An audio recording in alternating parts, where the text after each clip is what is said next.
What's up, family? If it's your first time checking out the show, let me know what city, what state you're coming in from. Hold on, fam. I have to do something. I need to add the Facebook audience to this live.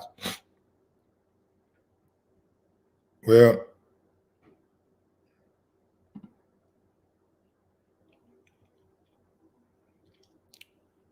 let's see. Okay. As I was saying, if it's your first time checking out the show, let me know what city, what state you're coming in from. If you're outside of the U.S., let me know what country you're representing. Family, I need you to smash up the likes, smash up the likes, smash up the likes. Also, if you have not done so already, after you subscribe, there's a little bell next to your subscribe button. Go ahead and click that thing right now so you can get your notifications each time I drop a new video like this. That way you'll be in the loop. I'm going straight in, fam. If you don't know, DMX succumbed to his illness today. The family made the decision to pull the plug. He was on life support for the last week after suffering a heart attack as a result of an overdose, a drug overdose. So here we are, fam, once again. One of our greats is no longer with us. And we're here to talk about it. Right now, what I'm doing right now is just providing a safe haven, a platform for fans of DMX to come to and congregate and fellowship, share your stories and listen to others. And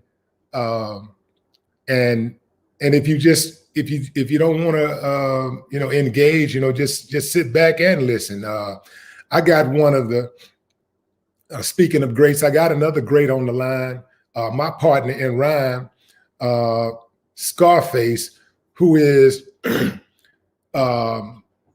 DMX's, by DMX's own admission, his favorite rapper, and he has a lot of stories about DMX. And I wanted to bring him on so he could share some of those stories. Ladies and gentlemen, welcome the great, the honorable, the iconic Scarface. What's up, homie? How you feel? I'm on the machine. Yeah, and that's another. I forgot to tell you guys. He's doing dialysis. He's going through some things medically. So he wanted to get on here and speak on this.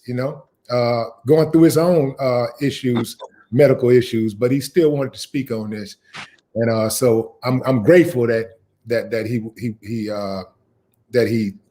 took me up on the offer to do so. Man, tell the people, just give them a little insight on the type of guy that DMX was. I mean, I knew him personally, but you knew him even more. You guys were really, really close. Yeah, we hung out on a few occasions, man, and chopped it up a lot. Man, that's a tough one, Will, because man, I was a really, really good dude, man. You know what I mean? Mm-hmm. I feel like, growing up,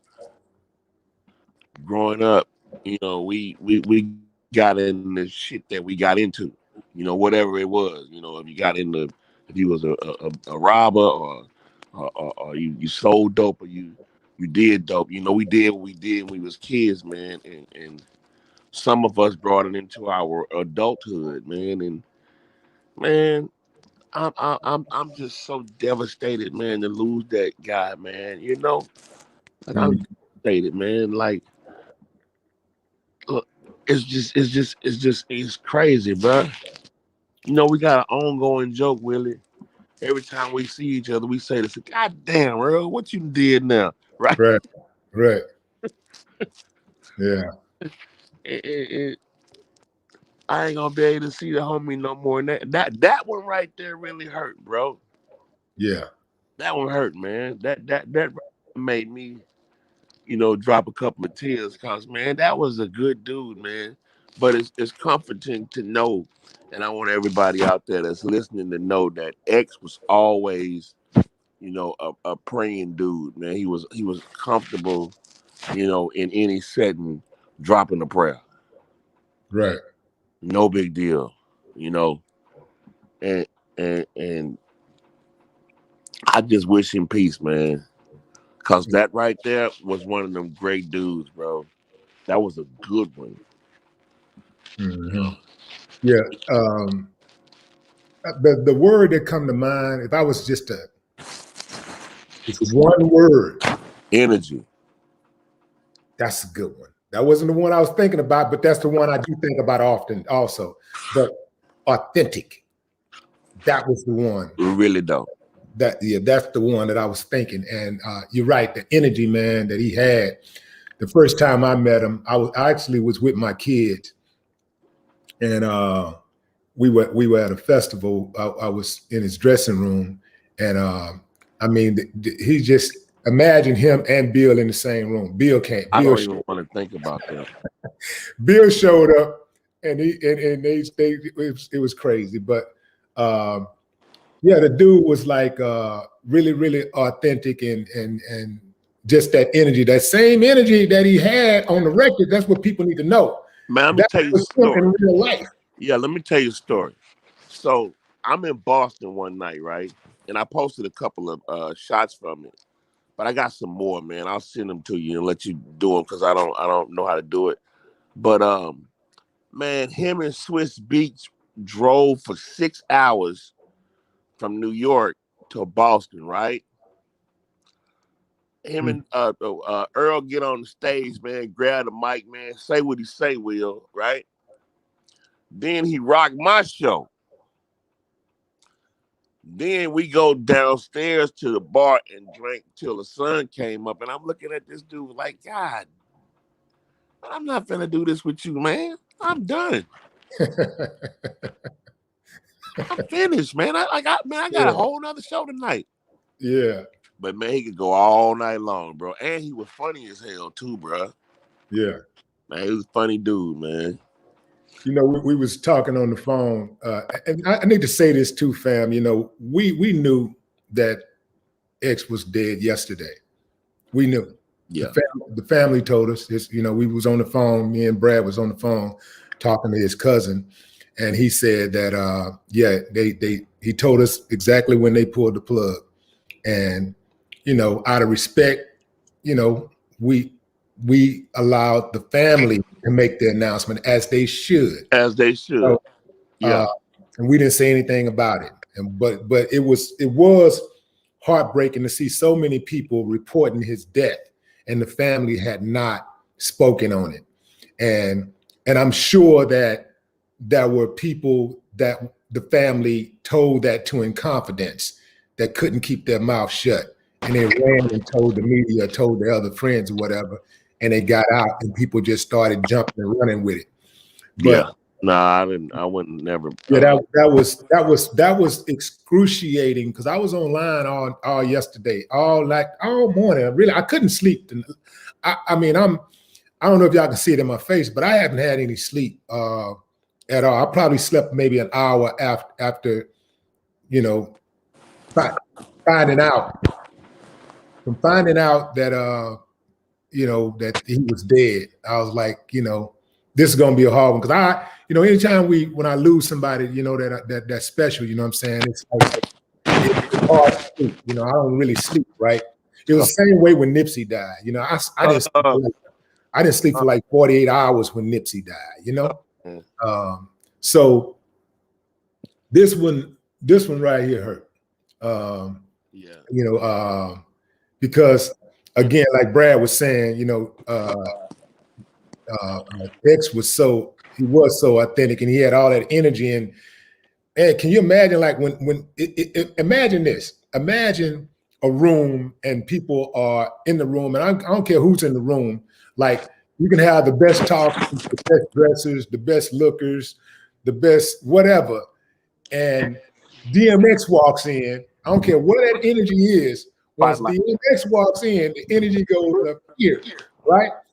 And then when DMX walks out, I don't care how the energy is, there's a visual sense of the energy leaving the room because He was just one of those dudes that was on 10 most of the time. No, all of the man, Willie, Yeah. man, he was on 30 all the time. Well, he had a moment or two, that might be a moment. That was a moment or two, maybe when he was riding in the van or something. You're on your way and you want to thinking about pulling up and how we gonna walk through the back doors or whatever. No, sir. Bass. I'm like, man, X, man. Hey, some going on with your sound. What's hey, up? Hey, Bass, we gonna X, Yeah. I'm not going nowhere with you. Yeah. X was like Pac. Yeah. Like you don't go nowhere with Tupac. Right. You don't go nowhere with X. Yeah. That's true. Nowhere. Did y'all gonna be out all night, bro? Didn't y'all do some shows together? Did y'all ever perform together? Me and Pac, or me and X? I know you and Pac did some shows, but you and X. Nah, man, he would just crash my shit. Like he came to Boston and crashed my shit. Yeah. In Atlanta, he crashed my shit. Like that was just him. Like I loved X, man. I loved his energy. I loved his music, but I loved his friendship though, man, because he was 100% authentic the whole trip, man. You know how we all started. I'm gonna say this too, and then I got to get off this machine. But we all started at Def Jam together. You feel me? Yeah. You know what I mean? When I was president of Def Jam South, Jig, X, Ja Rule, Kanye was a producer, Herb, guy that we was just getting off beat wet, getting ready to do the damn thing, man. And everybody took their turn and did what they did, but X stayed on the ground.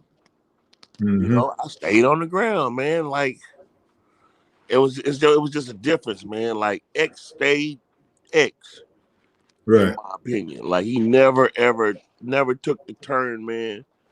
And did anything other than X. Okay, boss man calling me. I got to get off this thing. I'll hit you right back. Hit me back. Okay, Thermo. Right. Yeah. Scarface family. Hopefully he'll be able to rejoin us before I end this broadcast. We're gonna be here a minute, Pam. I want to read some of y'all comments and just kind of reflect. DMX, the family announced his death today. And hey, we lost a soldier, fam. We lost one of the biggest voices in hip hop, one of the most important voices in hip hop. He left his mark. You can try to duplicate this dude, but it's going to be impossible. First of all, he was so authentic, consistently authentic and talented. You can't match that. You can try to copy that, but it's going to be sloppy. It ain't no way it's going to be duplicated, because you got to also have the talent too. You got to have the authenticity and the talent. And so I was talking to his cousin yesterday, and who used to be with him all the time, Hardy. They went everywhere together. And he's the one who told me that the plug was actually pulled. He told me that on yesterday, and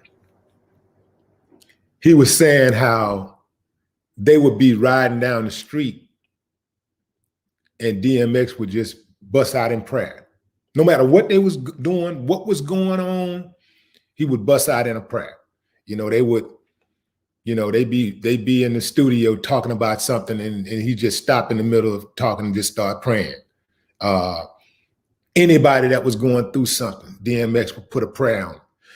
Like the dude really, really, had a close relationship, with God. He really believed in that. And the trip part about it is that some people think that if you really believe in God, you got to be perfect.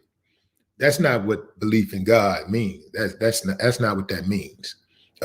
Ain't none of us perfect. That's why I say we all have sinned and fallen short of the glory of God. So ain't none of us perfect, right? But the thing about X is that, he kept trying, he kept trying, he always bounced back. He battled addiction so long. And, he had a lot of personal issues, but he kept fighting back. He kept getting knocked down and he kept coming back. There was people that thought he was going to be dead 20 years ago, but he kept fighting back. He kept coming. He kept fighting back. And keep in mind, fam, for anybody that want to really ride on him because of his addiction and say, oh, that's a grown man, he knew what he was doing. Fam, you actually don't. Once you on those drugs, you get out of your mind, right? I don't think people really understand that. Because there's some perfect people out there. They ain't never made no mistakes. Their kids ain't never made no mistakes. Their mom and daddies ain't never made no mistake. They're perfect, so they can't understand what I'm talking about. But for those of us who are not perfect, we understand that if you've ever had a family member or a friend who was addicted to drugs, man, that is one of the hardest monkeys to get off your back.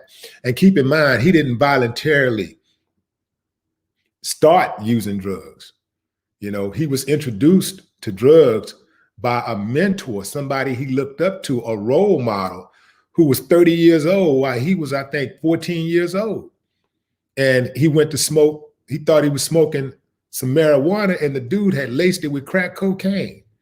And from there, X was like, he recanted the story in a video. I think it was on Talib show, Talib Kweli. But he recounted how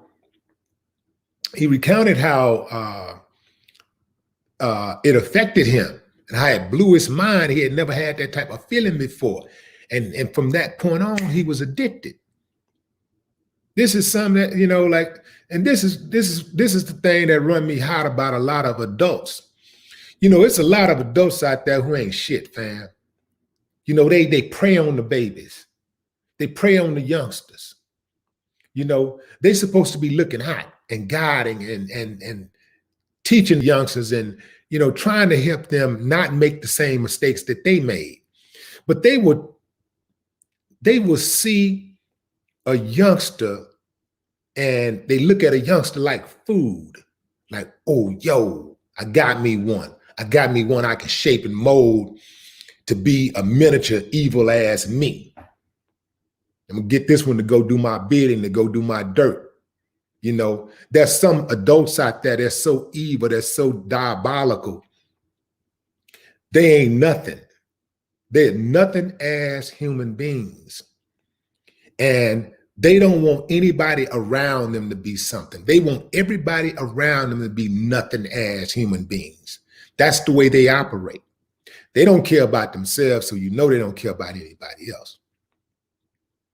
So this dude, whoever the hell he is, what a horrible person. I hope he's dead already. But if he ain't, I hope he would die real soon. Like, this is a horrible person. You got to be, how low life you got to be? You got mothers and fathers who hate on their own children. You got fathers who will see their son, who would teach their son criminal behavior. Even the big gangsters, the real gangsters, they protect their families. They put their families over here. They don't try to bring their sons into the game or whatever. They make their sons politicians and businessmen, businesswomen, politicians. You dig what I'm saying? And look at the Kennedys. That's a perfect example. If they do some dirt, if they start off doing some dirt, they're not going to throw that dirt on their babies, their family. They're going to protect their family. But you got these savages out here who will throw their own families, their own blood under the bus. You got uncles out here who will see a nephew who reminds him of himself. And instead of giving the nephew game so that he can avoid those same traps, this fool will tell the nephew every single thing that is wrong so that he can repeat the same mistakes that he made. He'll use the nephew to do his bidding. He'll start living vicariously through the nephew. And the nephew go out there and knock somebody's head off, get killed, or end up selling some drugs or something like that. And what is fool at? He actually proud. He started bragging on him. Yeah, my nephew just killed 2 fools, man. Yeah, my nephew did, bragging on him. These are the type of sick ass human beings we got out here, fam. And I have no respect for them whatsoever. I know them. I see them when I see them. And I let them know too. I remember one time, this was years ago, we're in the neighborhood and one of these fools got out of prison and he was bragging to the youngsters about prison, like it was some type of vacation. He was bragging. Yeah, man, them fools was doing this, man. We did this here, man. And even was bragging about rape, Of course, he tried to carve himself out of it and try to say he was just there. He was just watching, but he participated. He started trying to make it seem like rape was cool. That's why when somebody, I don't care how evil somebody is, when they do something really diabolical and they go to the penitentiary or they're on their way to the pen or whatever, I never make statements like, oh yeah, he finna be somebody's bitch. I don't make those type of statements because, it's just the whole homosexuality in prison is a foul thing. And it's perpetuated by prison guards. And it's a whole culture that's supposed to be accepted while in prison. So if rape is not accepted in the free world, why would it be accepted while you're incarcerated, when you're in prison? Why would that be cool? If robbing somebody can get you killed in the free world, why would it be cool to try to rob somebody in the penitentiary? You're gonna get your head knocked off. So I don't subscribe to that. I'm not with that. None of that. I don't care what a fool did. Why you got to rape the dude? You want to rape him because that's your excuse, because you're perverted. You're a clown and you're perverted. So you just use him doing something. You just use that as an excuse. He did this, so you raped him. He did this, won't. That's an excuse. That's what you want to do.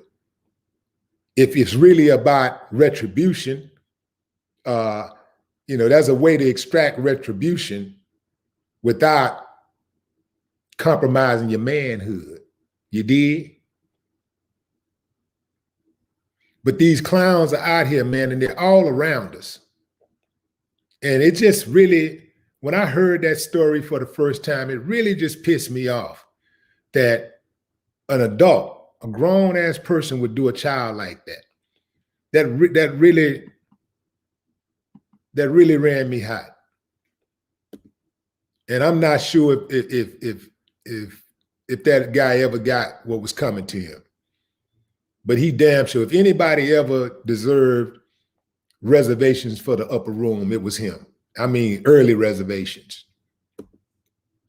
If you're just not joining us, fam, we're talking about DMX. DMX is passing. His family announced today that, Earl is no longer with us. And so, of course, he leaves behind family, friends, and wow, like legions of fans all over the world. I want to read a statement from the family. Earl was a warrior who fought to the very end. He loved his family with all of his heart, and we cherish the times we spent with him. They added that inspired countless fans across the world, and his iconic legacy will live on forever. They have not announced the memorial plans yet, but it's going to be big. It's going to be big. DMX built a multi-platinum career as one of hip hop's greatest stars in the 1990s. His album, It's Dark and Hell is Hot, debuted at #1 on Billboard Top 200 chart. Get at Me Dog, Stop Being Greedy, How It's Going Down, Rough Riders Anthem, all bona fide, certified hits. And the list goes on. The dude, if you ever been to a DMX show, you know what I'm talking about. I ain't gonna even front, fam. I got a lot of energy on stage. Like, I'm different from the way you see me right now. When I hit that stage, I'm electric. But I can only do so much with my catalog because it's not, I didn't make anthems. You know, I just made songs. I made music, but he made anthems. So anthems are designed to have crowd responses, call and answer, right? That's what anthems are designed for. And that's why you go to a DMX show, whole crowd, shut him down, open up, shot, whole crowd, oh, you know what I'm saying? Fam, y'all don't understand. It's wild, like wild. And so, you go on after DMX. I feel sorry for your son. I wouldn't do it. I wouldn't let somebody set me up like that. I don't care how much I'm getting paid. I'm like, Willie D, you'll be going up right after your DMX, and then you're next. Next what? Oh, you got me messed up, bro. I'm gonna go on. I'll go on before him. I ain't going on after. Like Busta Rhymes is one of those same type of guys. I'm not going on after no damn Busta Rhymes. Are you crazy? I'm gonna get on stage and do my thing, and believe you me, when I hit that stage, I'm gonna bring it down. I'm gonna get down. But whatever I do, Busta Rhymes is gonna jump on that stage and give it tenfold. Like, man, I'm not going on after no damn Busta Rhymes. Are you crazy? You got me messed up. Hell, I'll be, if I wasn't me, I'll be telling Willie D, say, man, don't do it. Don't do it. X, don't do it. Going into the comments, fam.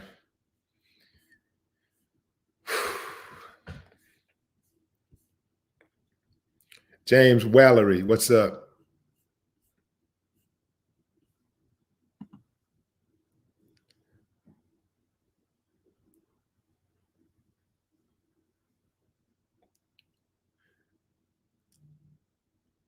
What is that? Malevolent elephant.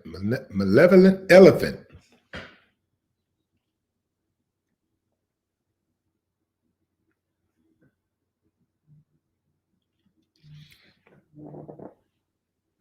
So says, don't you feel, hold on, let me see if I can highlight this message.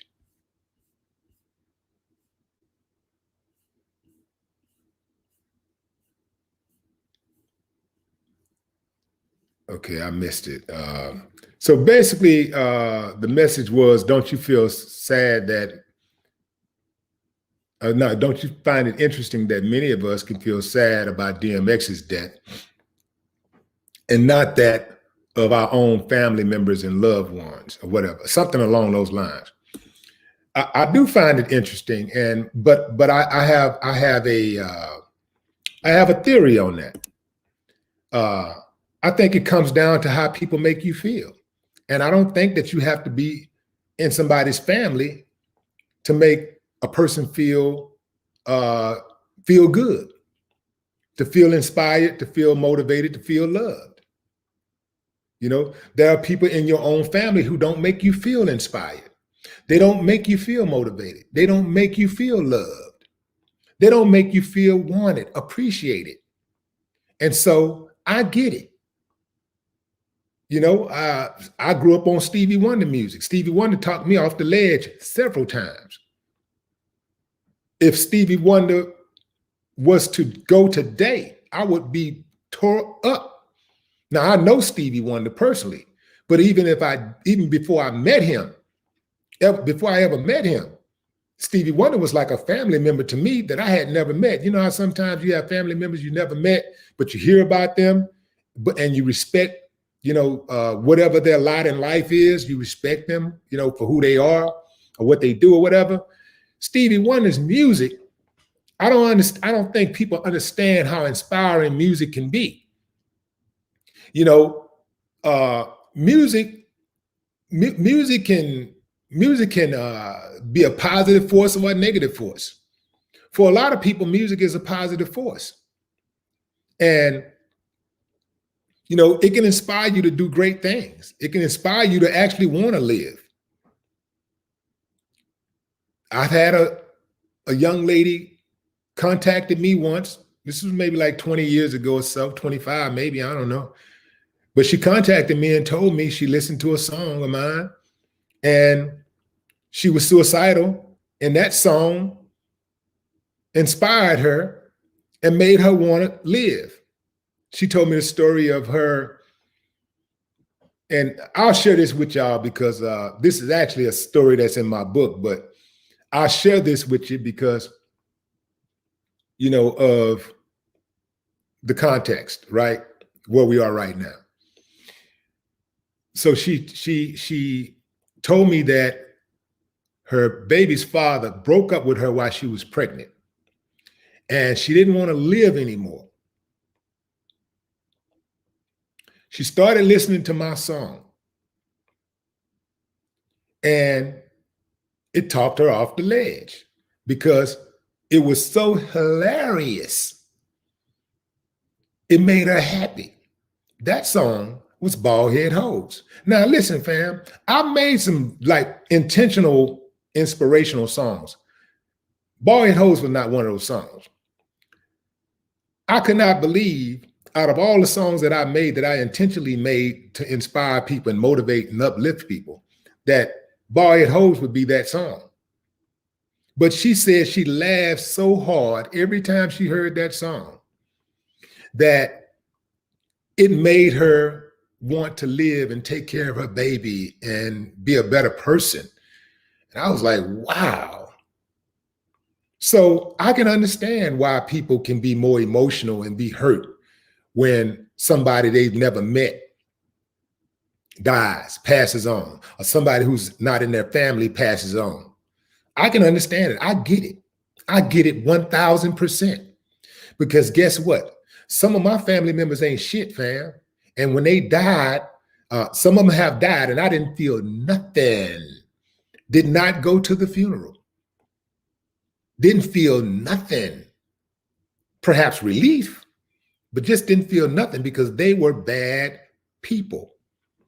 And I'm not one of those persons that go out of my way to like a bad person, to feel obligated to get along with a bad person. I'm not that dude. I'm cool with it. Like, if we ain't cool in life, we ain't cool in death. That's the way I'm built. And I sleep good at night. I sleep good in the daytime. I sleep good in the midday. I don't have any qualms with it. But I can tell you this, all skin folk ain't kinfolk, and blood don't make you, blood don't make you family. Loyalty do, right? I got friends who are more loyal to me than any family members, some of my family members have ever been. That loyalty is rewarded with loyalty from me. It's reciprocated because of their loyalty. I will ride for them faster, harder than I would ride for a blood relative. Oftentimes, blood relatives would take you for granted. They think because you blood, they can run all over you. They can talk to you any kind of way. They can do you any kind of way. And you're still going to be there. Not me. I ride for who ride for me. And that is irrespective of blood or complexion. That's the way I ride.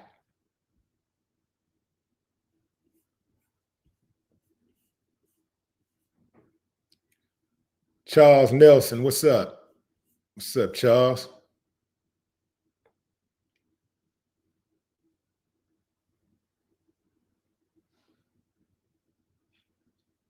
Peaky.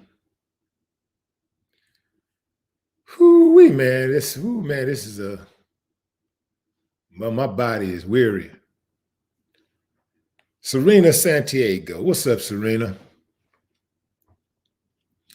Why do we keep losing the good ones? My condolences to his family and all that loved him. Music is inspiring. We need it. The music is so important. Absolutely. Thank you, Serena. Yeah.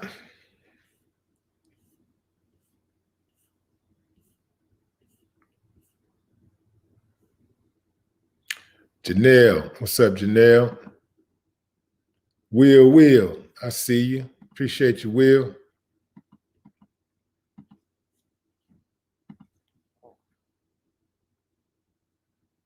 Vanity Cato.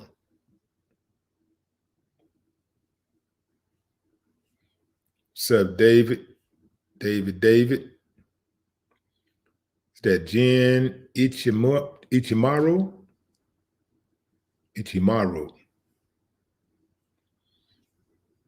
Eric Rivera. What's up, Eric?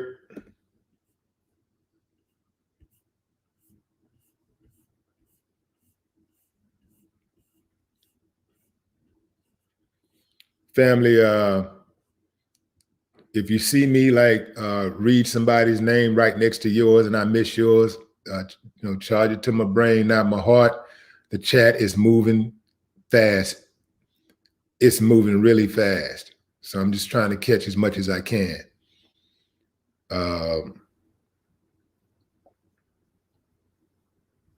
Is that Eric Leon? What's up, Terry Beckham?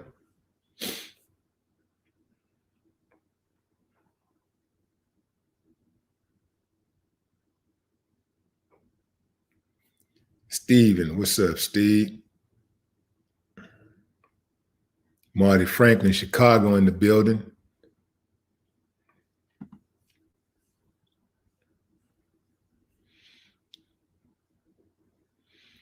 So let's talk about some of DMX's credits.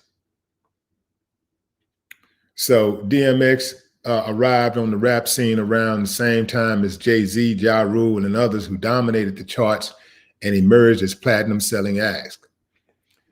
They were all part of rap crews, too. DMX fronted the Rough Riders Collective, which helped launch the careers of Grammy winners Eve and Swiss Beats, and relaunched the Locks, formerly signed to Bad Boy Records.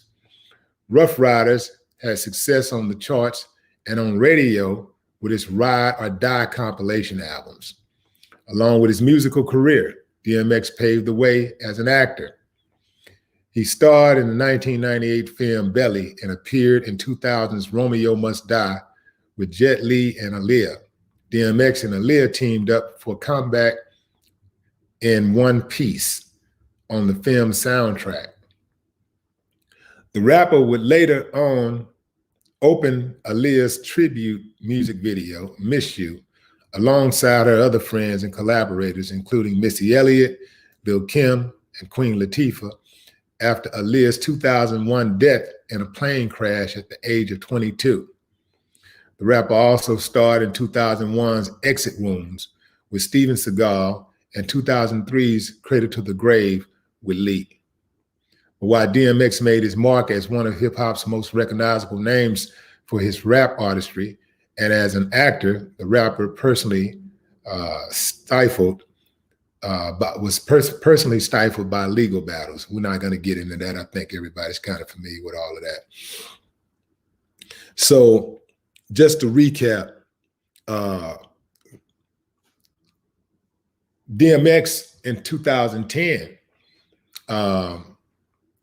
he had a bout with drugs, and first responders helped bring him back to life after he was found in a hotel parking lot in New York in 2016.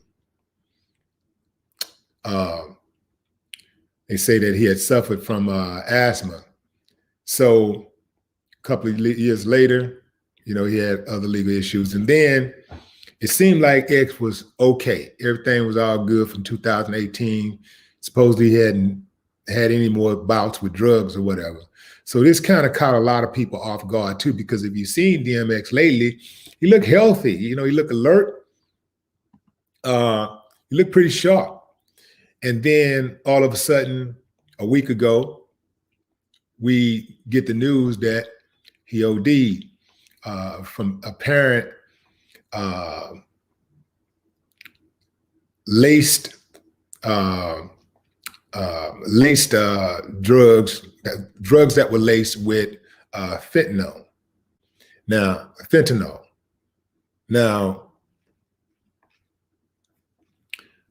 the doctors say that he had a heart attack as a result of the drug overdose. And so they tried to revive him. They say he went 30 minutes without any oxygen to the brain. That part right there let me know at that time that it was a wrap, because nobody really survives that. In fact, I want to look up something right quick.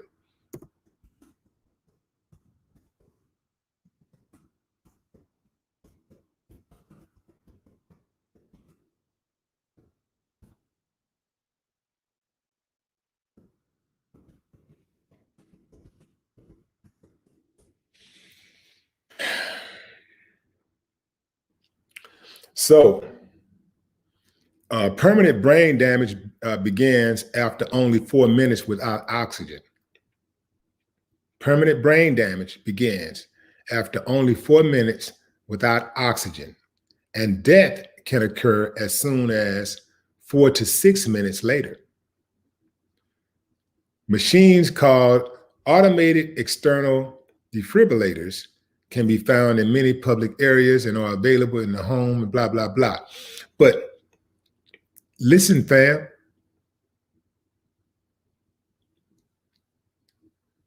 Death can occur 4 to 6 minutes later. So the brain damage begins after 4 minutes without oxygen.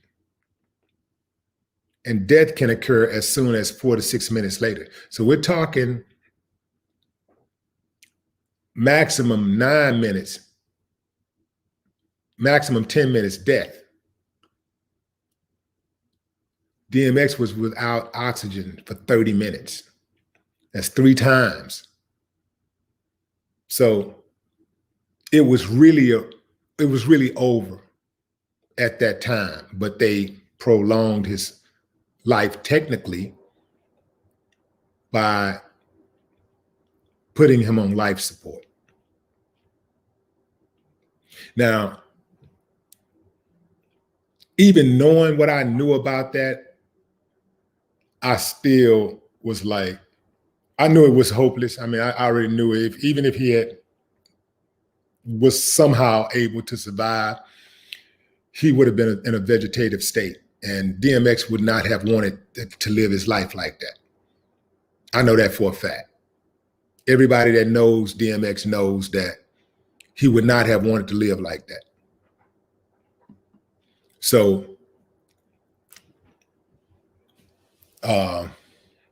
it's just a matter, I think, of the family coming to terms and deciding when it would be okay for them to finally let go. And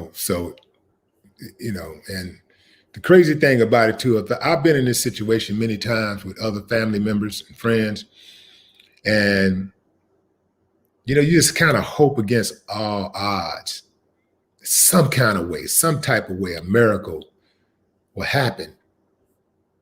But Oxygen, no oxygen to the brain for 30 minutes, fam. Nobody survives that. And I mean nobody. Nobody. 30 minutes? Nah. So tough decision for the family, man. I'm praying for the family, all the fans, you know, the loved ones, you know. Some people just can't be duplicated, man. Some people just can't be replaced, period. And X is one of those guys. Ashley Hill, what's up, Ashley?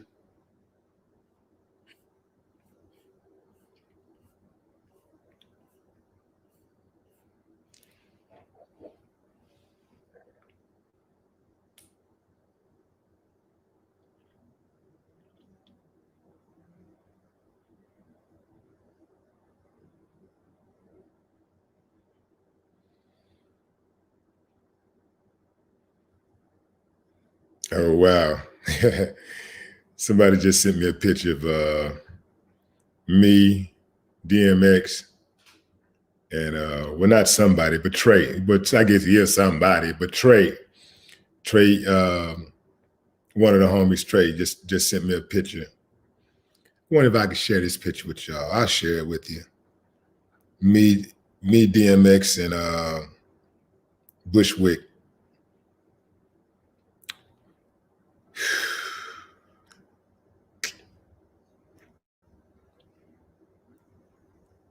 Okay. Okay, let me find the picture right quick.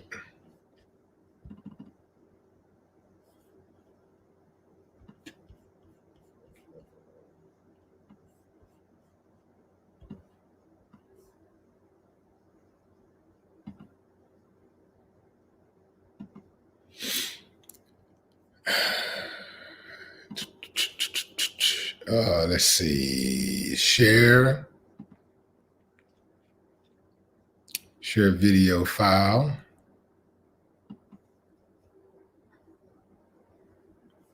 Let me see here. Let me see what that looks like. Share the file.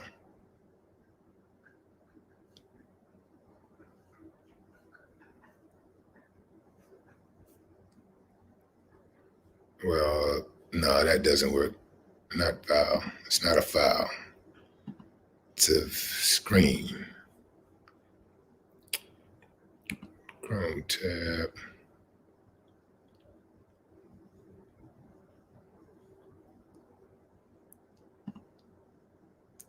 Okay, here we go.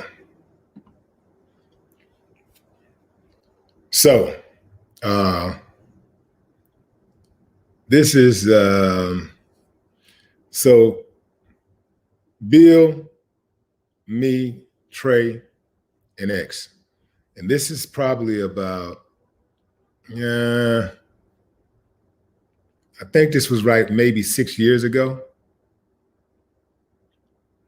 What's crazy, you can't really see me. You can't really see what I'm wearing, but if you maybe like zoom in, both me and X got on cargo pants. We got on camouflage cargo pants with boots.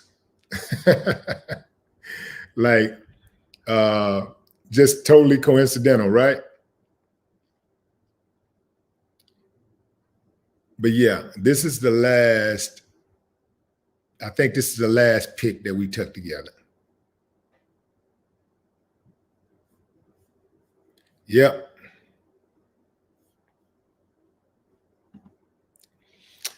Yeah.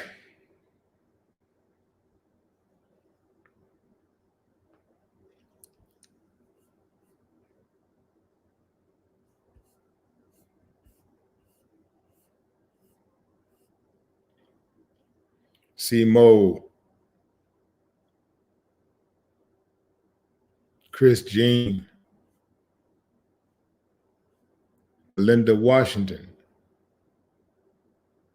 Cherie Hayward,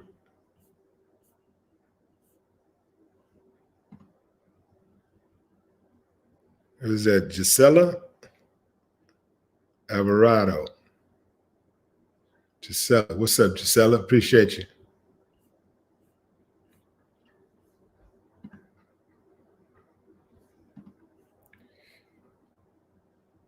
Boy, we've been losing a lot of legends lately. These last several years, man. It's like it's nonstop in 2000. 2020. Man.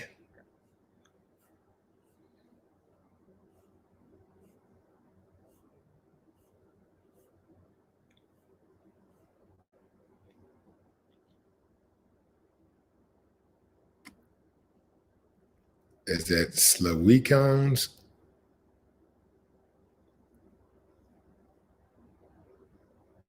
Gussie Daly from Jamaica.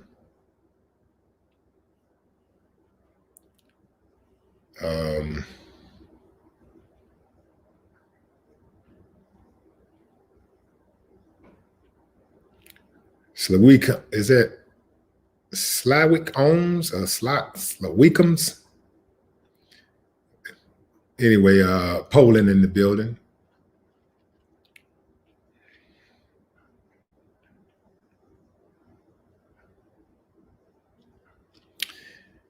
Man, my body feels stressed, fam. Like I don't really get stressed. You know, I get stressed, but I don't get stressed often. It don't happen often. Like my whole body just feels stressed. I'm gonna have to do something about that when I get off this live.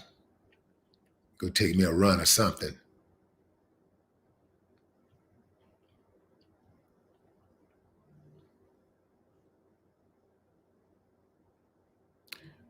Willie Miller, what's up?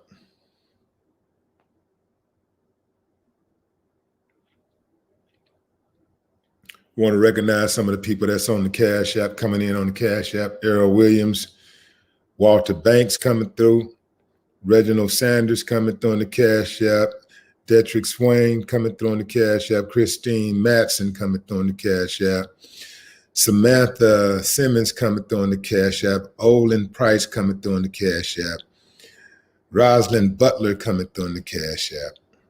Appreciate y'all, fam.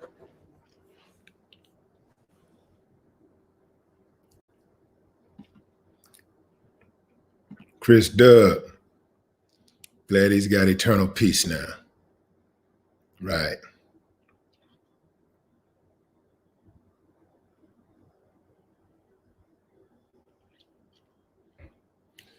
You know what I just thought about, fam? Because DMX went through that, you know, in back in 16, you know, like he coded in 16. Because he went through that already, he was already familiar when he went through it the second time. You know? Wow. That's crazy.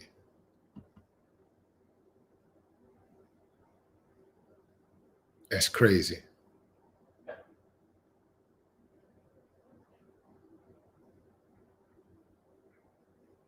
Gantz is sloppy. That's what's up.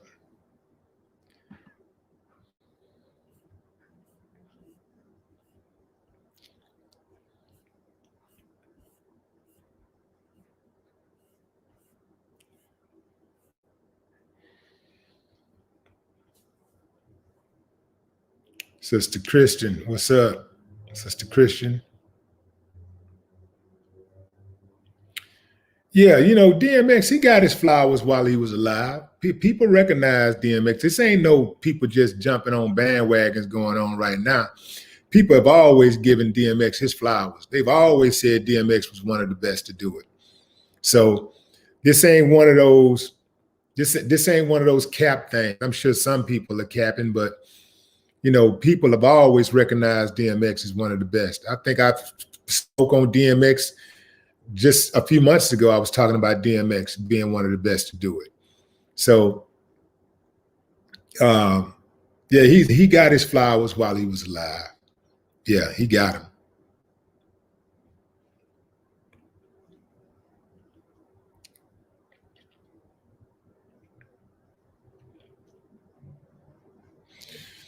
Yeah, some people are saying I don't know who people just started coming to the comments saying stuff like he's not dead. The man is dead, fam, and he's been dead since yesterday. You know, uh, I talked to his cousin who is always with him everywhere he goes. Went to the hospital, and he's the one who gave me the news. But I sat on it because he asked me to let the family break the news, be the first to break the news, and I sat on it. So they pulled the plug. In fact, I'm gonna get as close to this time as I can get to you. I can give y'all. Let's see.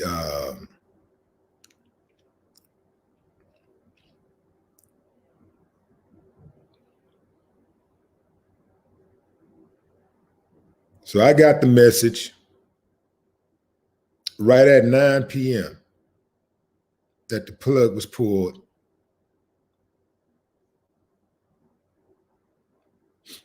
So somewhere around that time is when they pulled the plug. I didn't say anything because it wasn't my place to say anything. I think in matters like this, the family should always be the first to speak. And the thing about it is that DMX is so huge, such a huge star, that it was going to be very, very difficult for them to just keep it to themselves, because he has a large family, and he has a large, then he has his music family also. That's a lot of people to try to contain in today's world, where everybody is trying to be first to get to the clicks. Everybody's trying to be the first one to get the likes. And as soon as they hear it, everybody want to be the one to break it. Everybody want to be the one to say something first. So that's a lot to try to contain. And, when it got out, the family was at least able to put out a statement to get people to retract their statements and saying RIP and stuff like that, because they wanted to control the narrative. And I salute them for being able to pull that off. And I also salute the people who fell back and decided and made a decision to delete their post. And, even though I think, they erroneously put the information out there, they jumped the gun on putting it out there. Not to say that the information was false, but it wasn't their place to put it out there first. It was the family's place to make the announcement. And if you notice, TMZ never said anything. But TMZ got people everywhere, man. They got doctors everywhere. They got nurses, staff, everything. They all over the place. But TMZ, you better believe they knew, but they didn't say anything because, they didn't want to be the one. They didn't want to catch that flame. So I respect that. If we can do more of that, we can have more respect for the dead and the family members of the deceased. When stuff like this happen, I think we can be a better society. Big Diesel says he feels the same way today that he did when Pimp C died. Yeah, that was a tough one. R.I.P. DMX, Miss Sean, appreciate Miss Sean. DMX was an original Rough Rider, says the real Aaron Collins.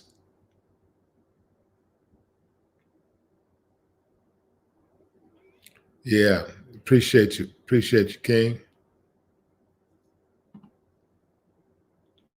R.I.P. His music spoke volume to strength, courage, perseverance, and faith. Paul Alexander. Daniel Merson. Appreciate you, Daniel.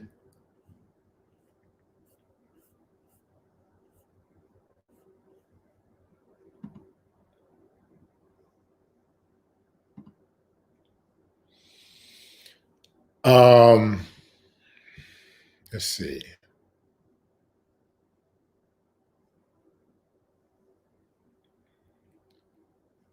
I don't know how to pronounce this, but I'll just read your comment. Spare us all, people. Don't start with the damn conspiracies. Let the family have their peace and let us all celebrate his life. Well said. Well said. You know what? I need to screenshot that. I like that comment.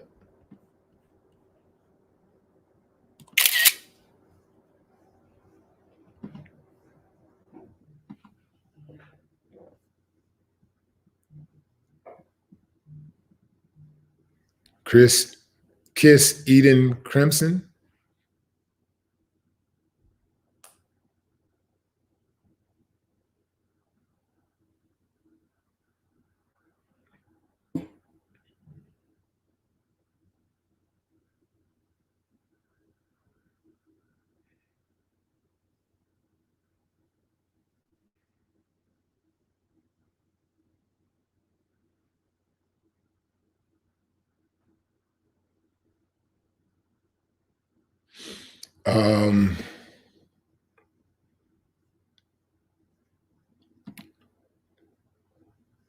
Fam, I'm gonna do this live as long as I can, fam.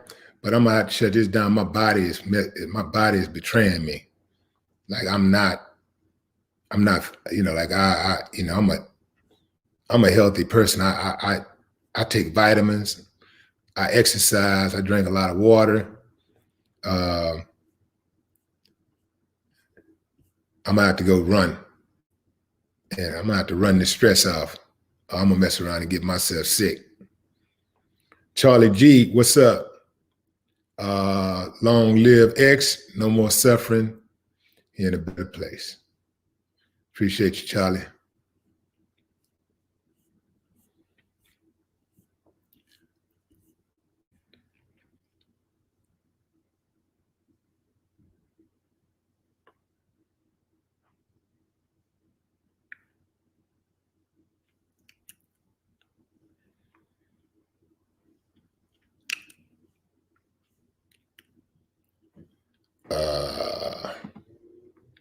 Darryl Hayes, what's up, Darryl? What's up? What's up with you? Appreciate you.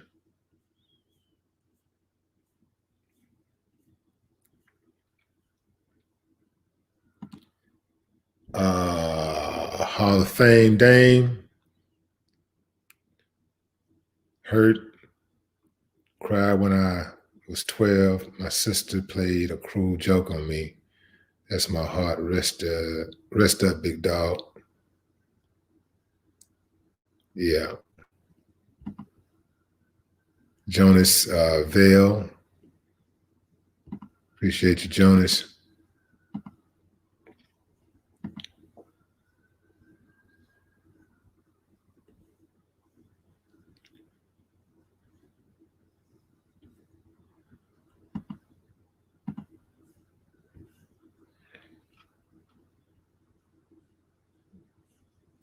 What do y'all think about people? I heard where Funk Master Flex had made some comments about people posting pics of DMX and saying that the music industry could have done more. The people that knew him or claimed to be his friends and celebrities and stuff, they could have done more to help him. What do y'all think about that?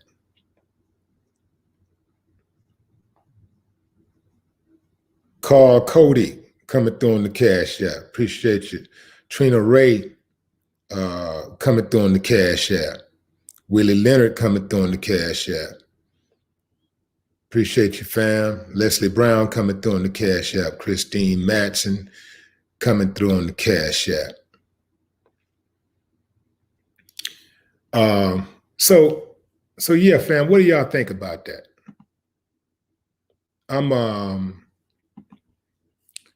I'm under the well, let me do this right quick. Jeffrey A, what's up, Jeff? Appreciate you, Jeff.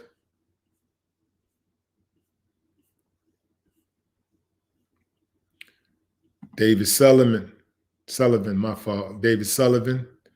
What's up, Dave? So here's my thoughts on that.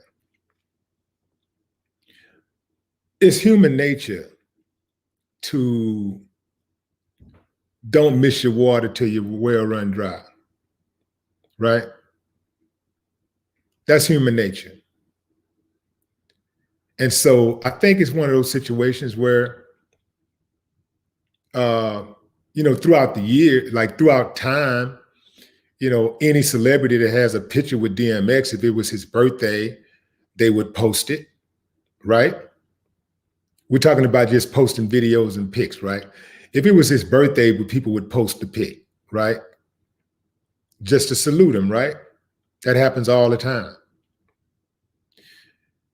But when you talk about death, there's a certain finality that goes with that. And it's one of those things where it overwhelms you and you just want to, it's one of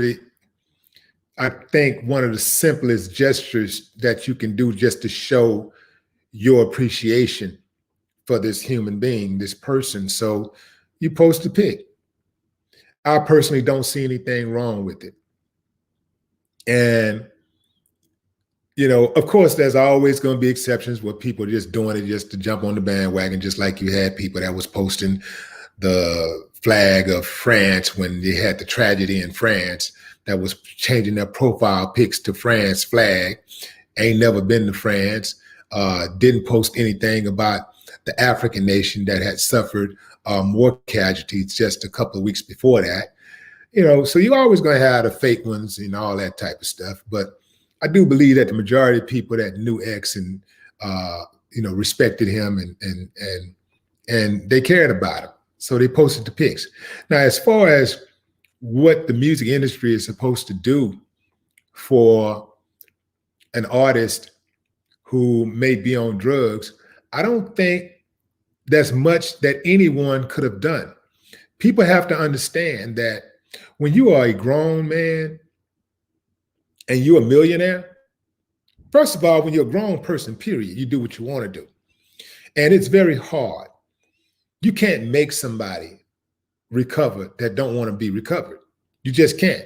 You can try to force them all you want. You can you can encourage them and just say, keep the faith or whatever, but you can't just physically grab somebody and force them into rehab. If anybody even have the executive right to do that, it would be a family member, a loved one, somebody who is an executive of his estate. Even me as a friend, I can't just go grab DMX and say, man, I'm putting you in this rehab. I can say, I'm here for you, man. I see you need some help. I'm offering help, whatever, but I can't just impose my will on DMX. DMX, we'll fall out. We would fall out. I think that I hear what Flex is saying. I hear that, and I do respect, him speaking on it, because there are some fake people out there, and there are some people that was out there that could have actually helped him. But I think a lot of that, as far as what a celebrity could have done, I think if DMX was down on his luck financially, there's always help for that. Artists find out that, because a lot of times you don't really know what an artist's financial situation is. But even when you find out what it is, you can offer help. Sometimes that help might be accepted, it might be rejected,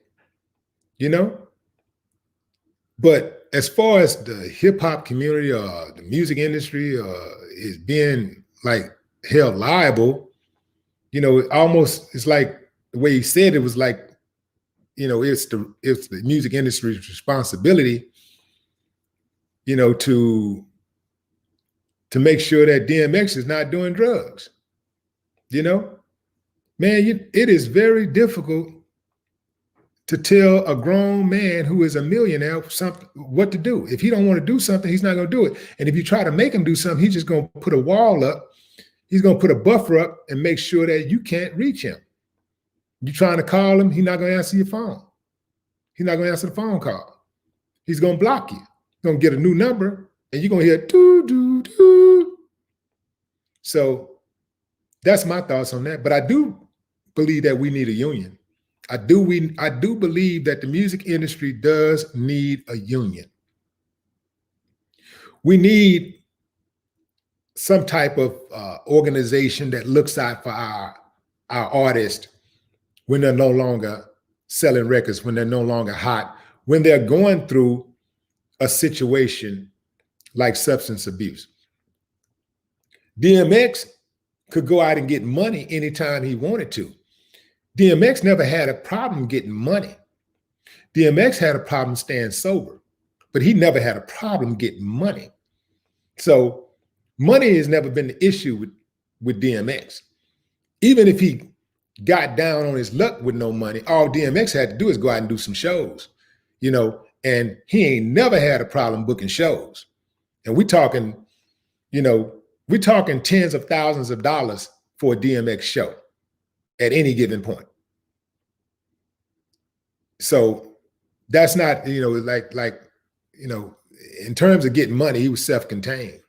So there's not much that an artist, any other celebrity could offer DMX that he, in terms of financial support, that he couldn't do for himself, right? That he couldn't offer for himself. But as far as trying to intervene and make somebody go to rehab, hell, we got people right in our own families we can't get clean.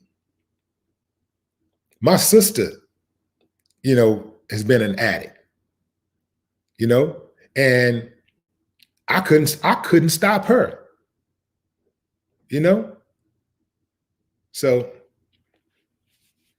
that's how that go, fam. Anyway.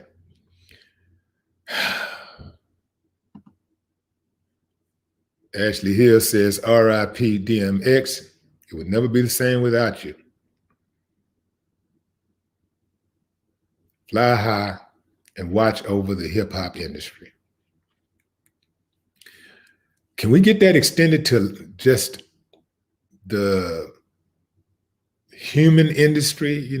Man, because we need some help out here. We need some divine intervention. People out here losing their minds.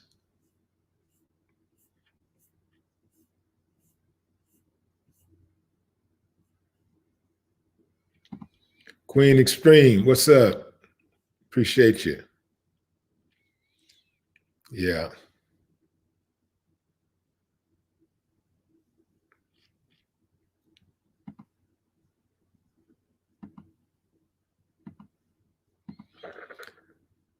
Who is that? Topaz?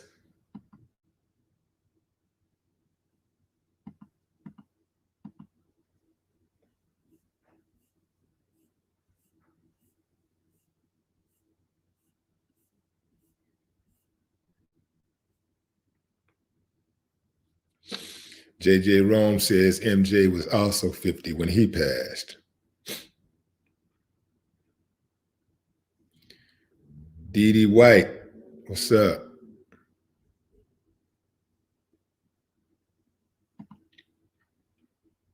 Trina Francis, the newest member to the Willie D Live channel. Fam, welcome Trina Francis, the newest member to the Willie D Live channel. Show us some love, fam. If you want to become a member of the channel, you can click the link in the description and do so. It's very simple, fam.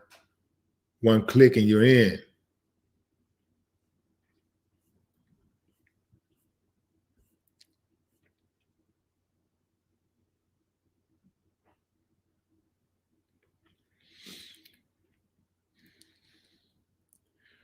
So the rumors about the COVID shot has not been substantiated from at least by the family members that I know.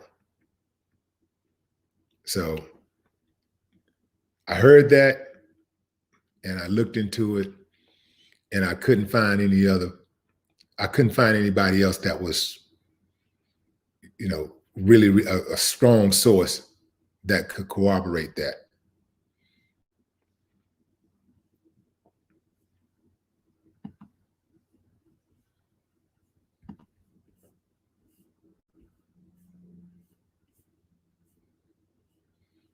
Even though anything is possible. Jasic, what's up, Jasic? Show Jasic some love, fam. The newest member to the Willie D Live channel. That looks like Jason Wozniak.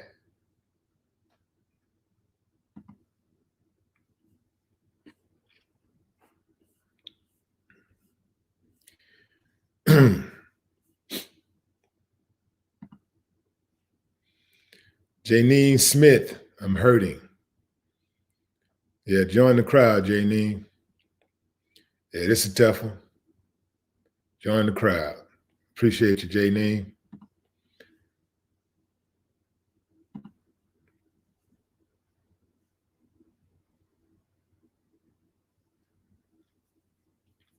Shay Maxey.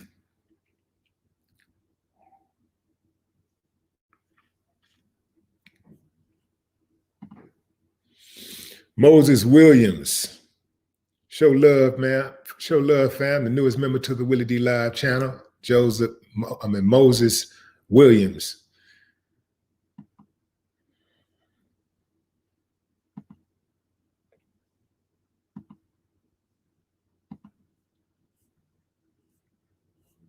Got another member, J-Dub Lovelace. Show J-Dub some love, fam. J.W. Lovelace, the newest member to the Willie D Live channel. If you want to join the channel and become an official member, fam, you can click the link in the description right below the video.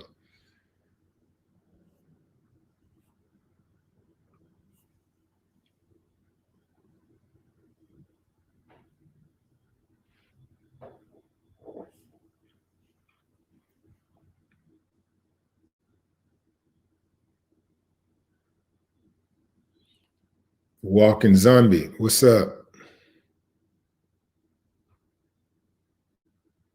Artina Alston. Yeah, it's a tough pill to swallow. What's up, Tamika Moon?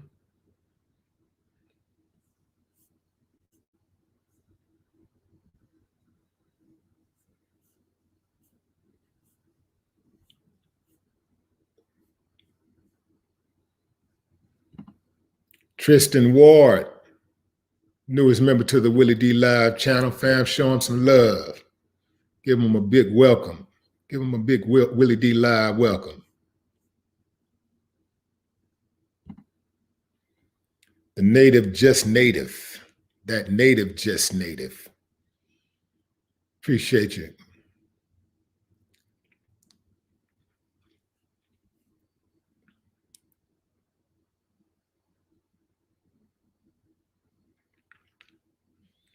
Cynthia Nathan, Talia Ashante coming through on the Cash App.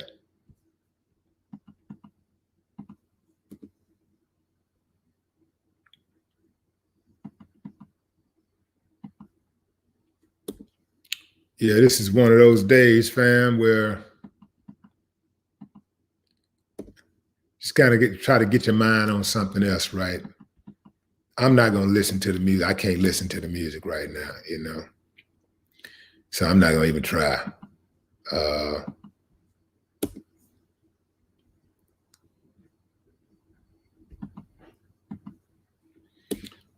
got to let a few days go by, you know? Let a few days go by, you know, I get on there, stop.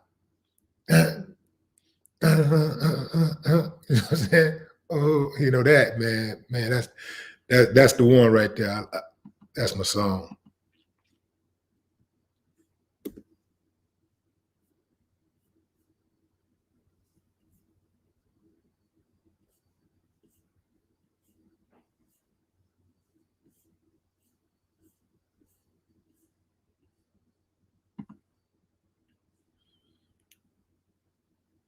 That Laney Lynn Smith, the newest member to the Willie D Live channel. Show some love, fam.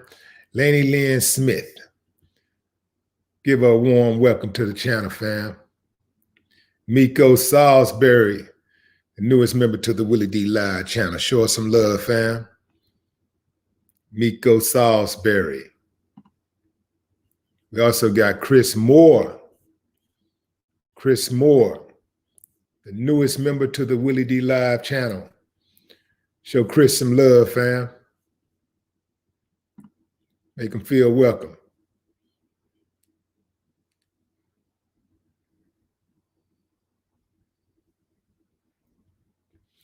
T-Rev.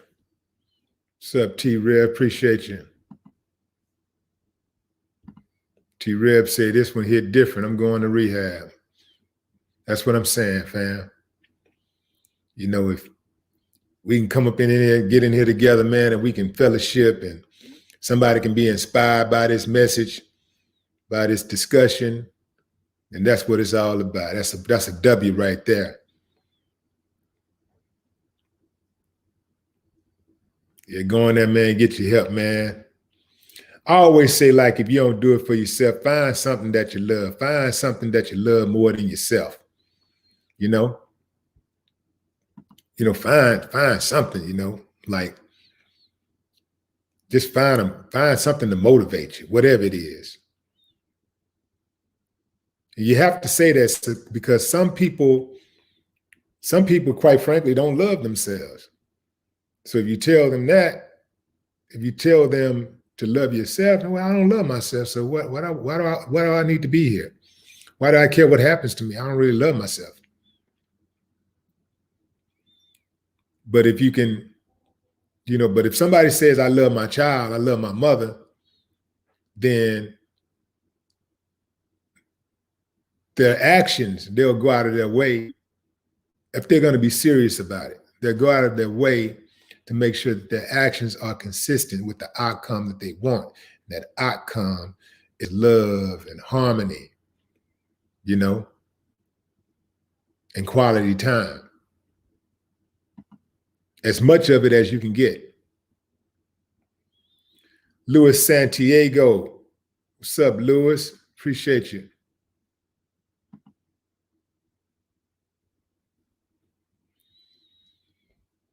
The Walking Zombie. Appreciate you. Show some love to Danco Hawkins, fam, the newest member to the Willie D Live channel.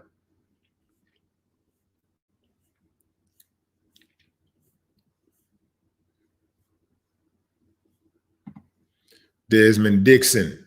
What's up, Des?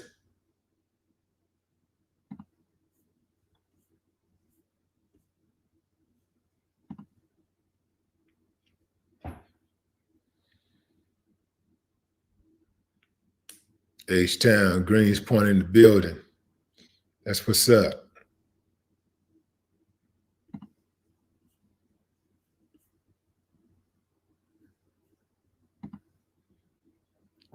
Tawana Premier just became the newest member of the Willie D Live channel. Show us some love, fam. Tawana Premier, TP in the building.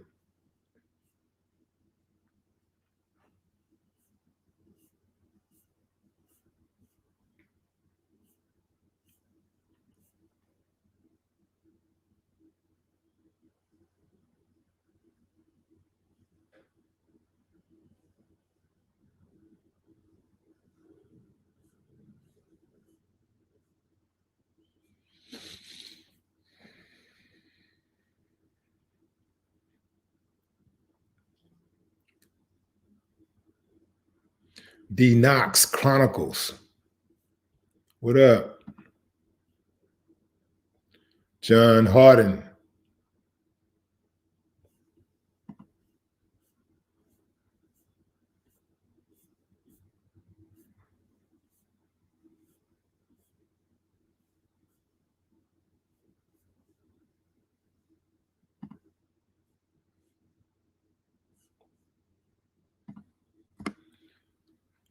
Iced Out Tone Music. Rest up, DMX. Yeah.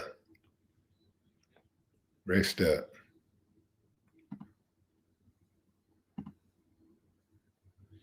The Preacher's Daughter just became the newest member to the Willie D Live channel. Show us some love, fam. Make her feel welcome.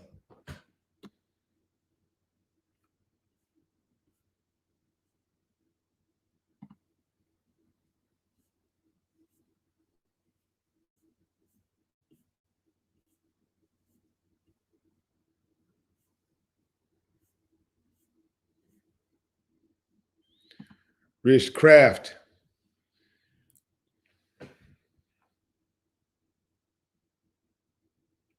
Yep. Absolutely. Appreciate you, Rich. X gonna give it to you. That grit, that heart. X gave it to you.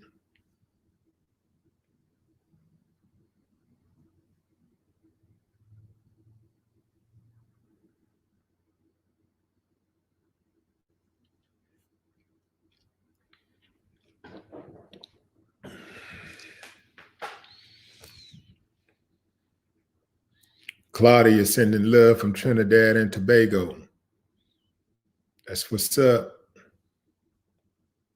Quitter Bright, Nashville, Tennessee.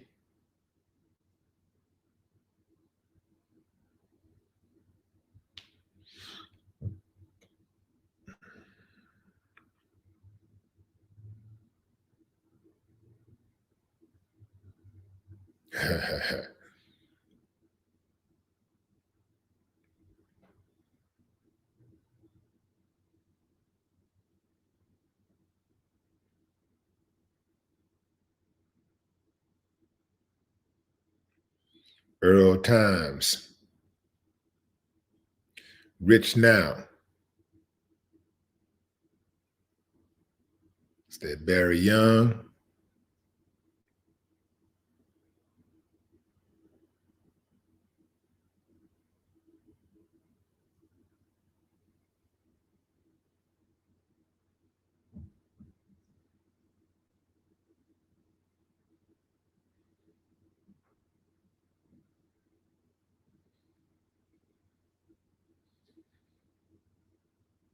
Leo Sadet.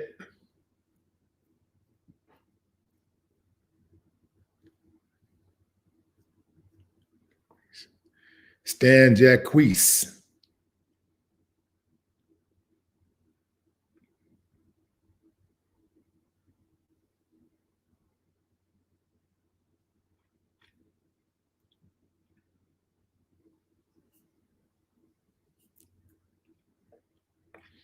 I see some people writing in caps.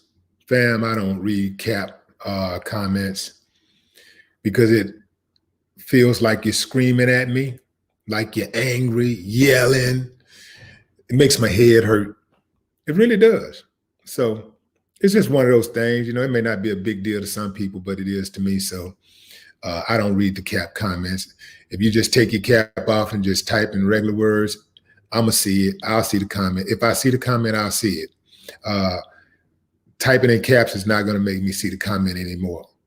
And it's not gonna make me read it any, it's not gonna make your comment any more legible. In fact, it makes it harder to read because it looks like to me a bunch of jumbled up words. It's kind of like when people like start every sentence off with a capital letter. I mean, not sentence, but every word off in a sentence or a message with a capital letter. You know, some things, you know, some things is just my pet peeve. You know, it might not be a big deal to some people, but you know, some things are just, everybody got their own little pet peeves, and that's one of mine.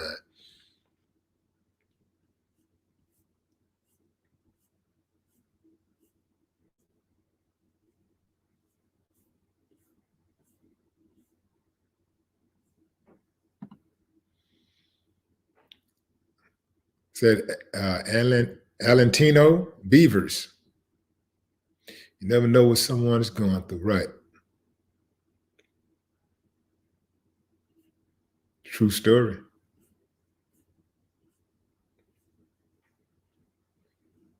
True story.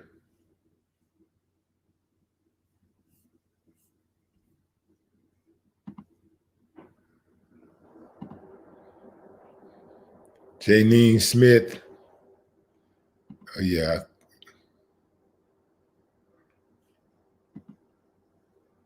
Spoke on Janine already.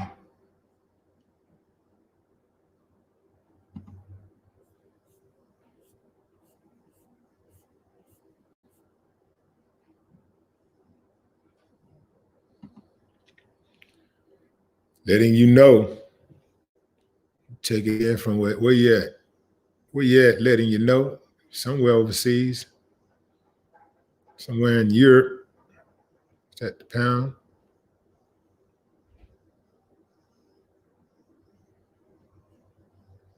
UK.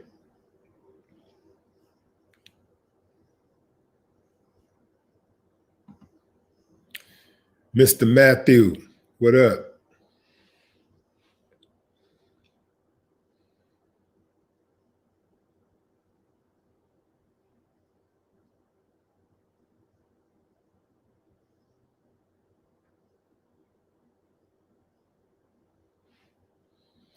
Phoenix Thrasher coming through on the Cash App.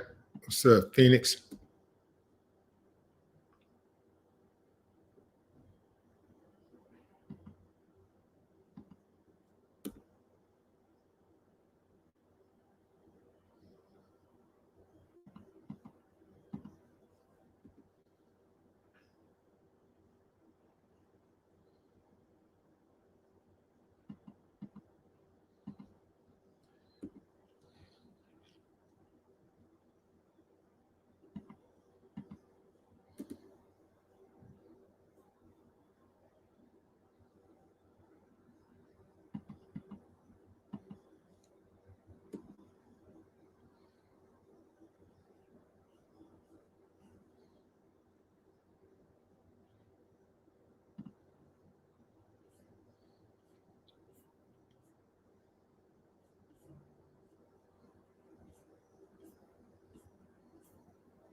Judson Neal.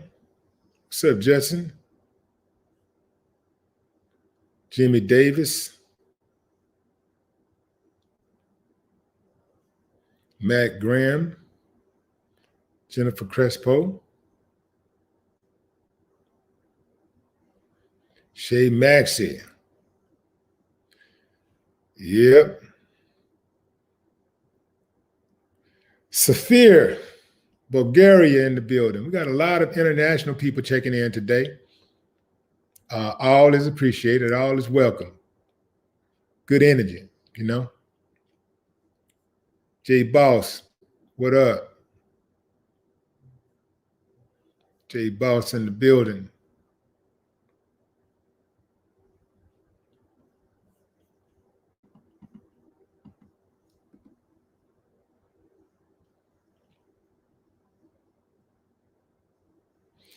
LaShonda Jackson. What's up, LaShonda? Drake Hayes.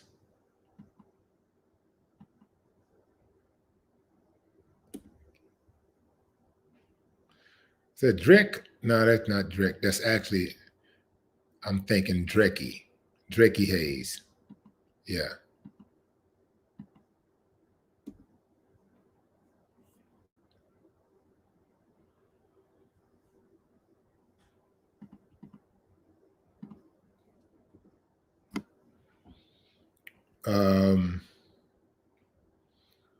Imani Delion.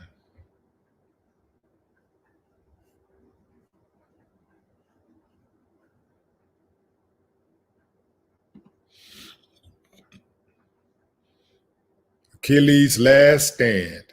Rest in Power, Earl Simmons. Yeah.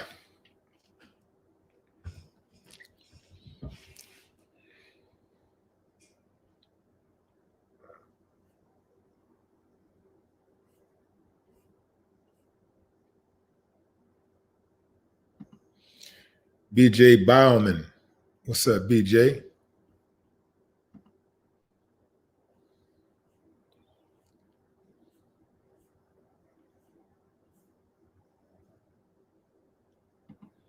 Prince EJ checking in. What's up, Prince?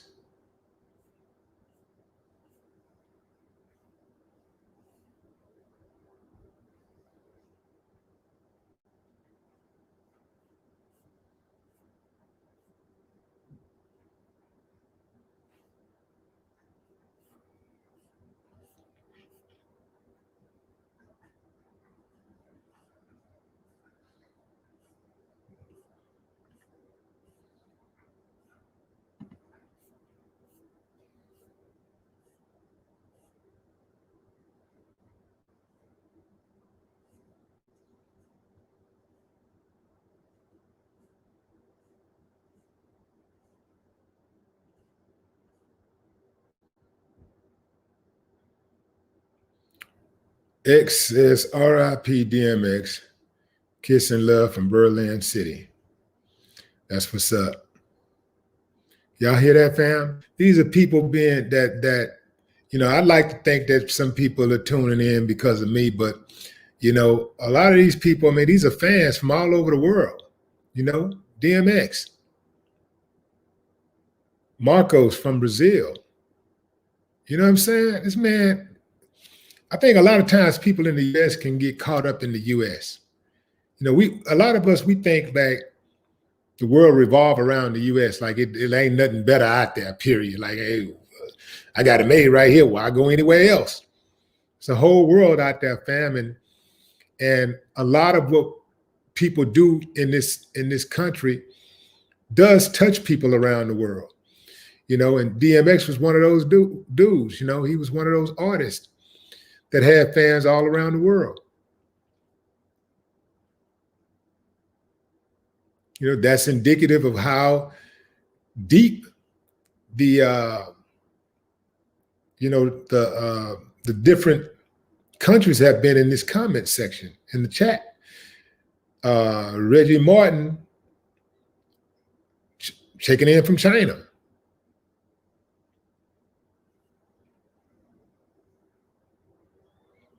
Here we go, Indonesia.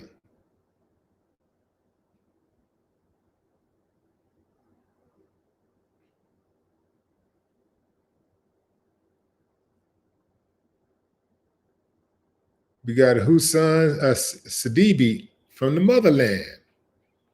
You dig what I'm saying? Like, people from all over the world is in this chat.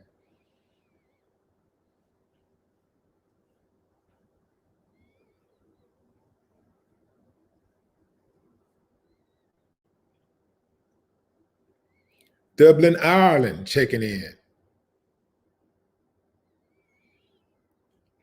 The UK checking in.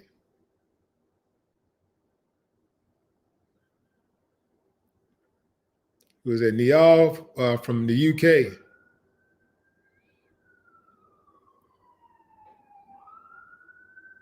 Guyana, Natalie Williams. Greece is in here. Demetrius Zakos.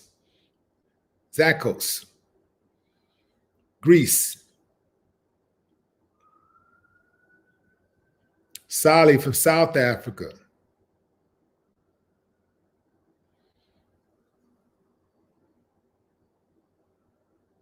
Cool Man Lou from Azores.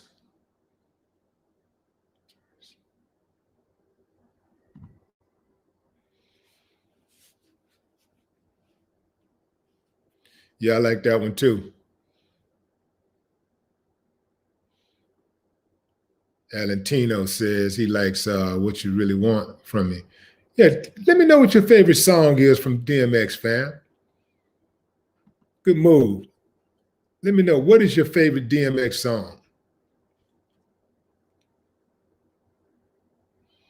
I see Kenya in the building.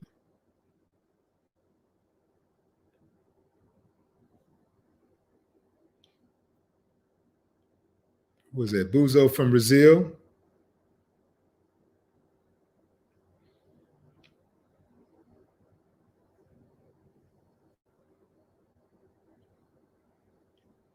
So some of the songs, Slipping, yeah, Slipping. Lord, Give Me a Sign.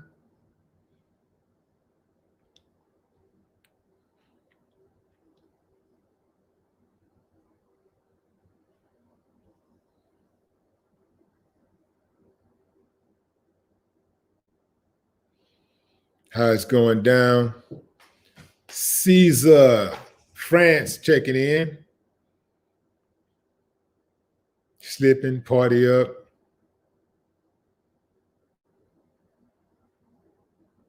How It's Going Down. That's Slipping and How It's Going Down. But Slipping is coming in.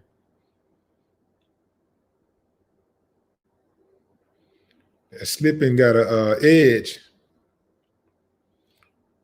Ted from Memphis.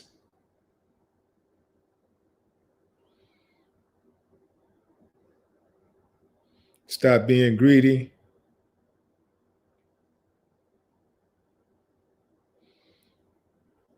Back in one piece with Aaliyah. Grandma.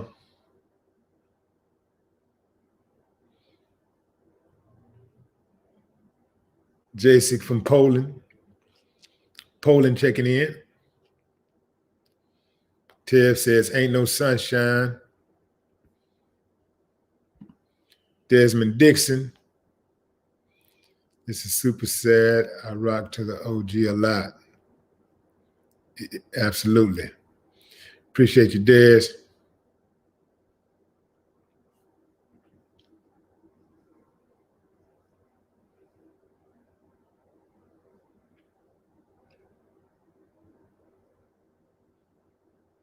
Reginald Bethel coming through. Louisville in the building. Shout out to my homie Big out there.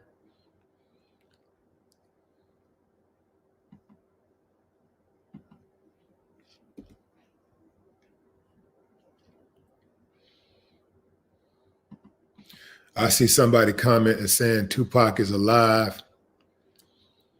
Fam, I wonder, do people even stop to consider, you know, how those type of statements affect the family? Like, I think if you really are a fan of somebody, I don't think you should perpetuate those type of things. You know, these conspiracy theories and stuff. You know, whatever it is that the family accepts, I think, man, let the family have it, man. Let those people grieve in peace. You know, like show them, afford them the same amount of respect that you would want for yourself.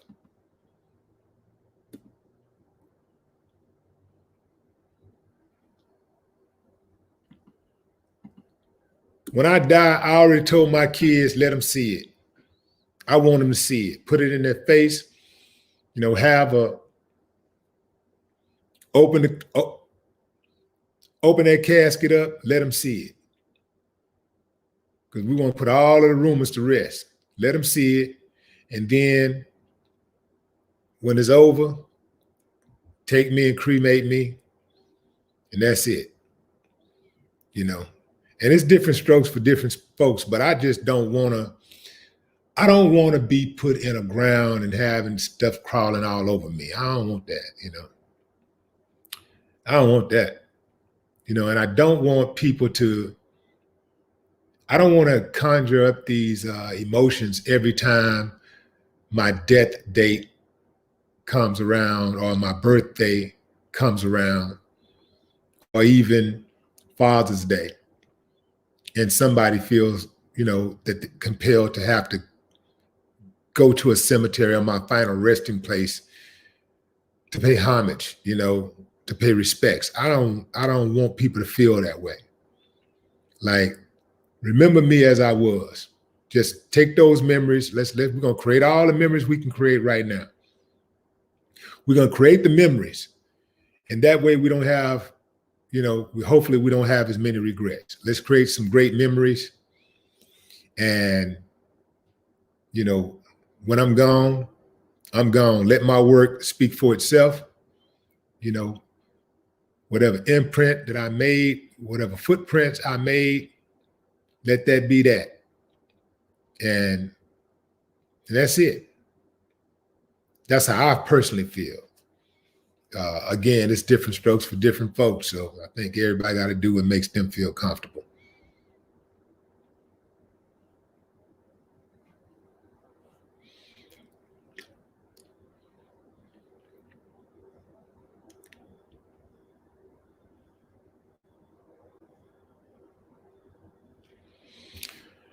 Johnny H is watching from Canada.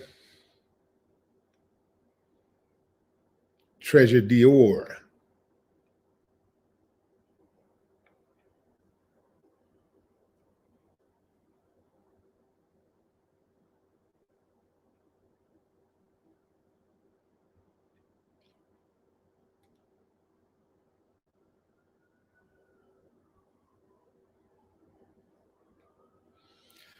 The Z Show starring Zephin Smith. Appreciate you, Zeph.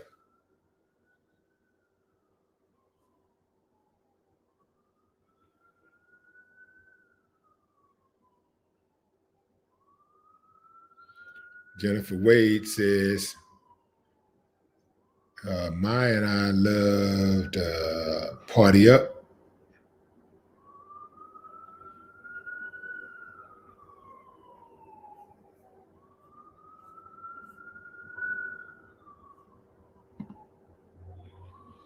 Desmond says, Flesh of My Flesh track was one of the hardest beats of all time. Yeah, he had some hard beats. DMX beat, come on, man. It just takes you there.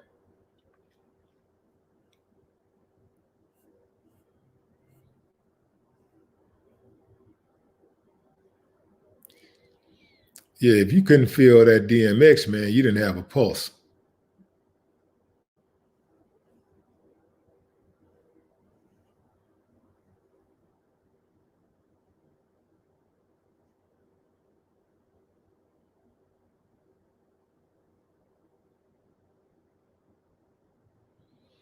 Vicky Evans, what's up, Vicky? Appreciate you. Dominique Jones.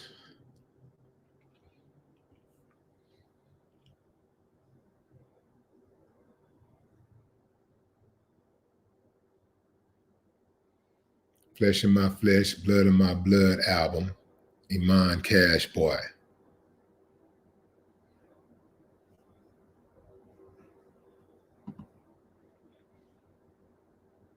Something else. BFH, what it do?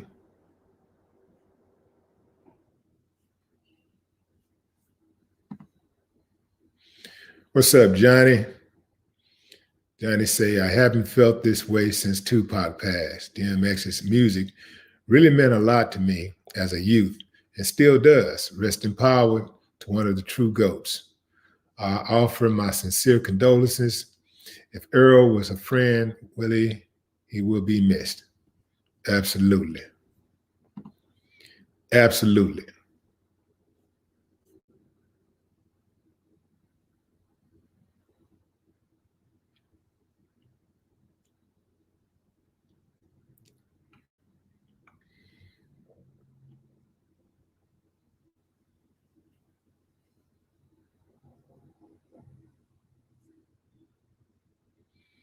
Jonathan Brown says, I feel numb hearing this. That's better than how I feel, Jonathan. I wish I could feel numb right now.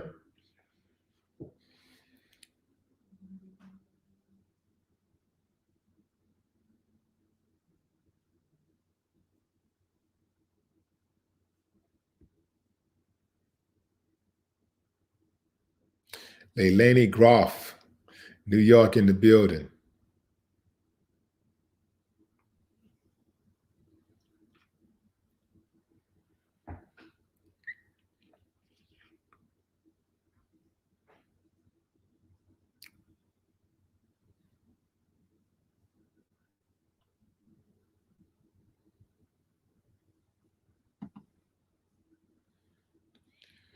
What is that? Stay Fly? Crazy Bosnian Goon. Rest in peace, DMX.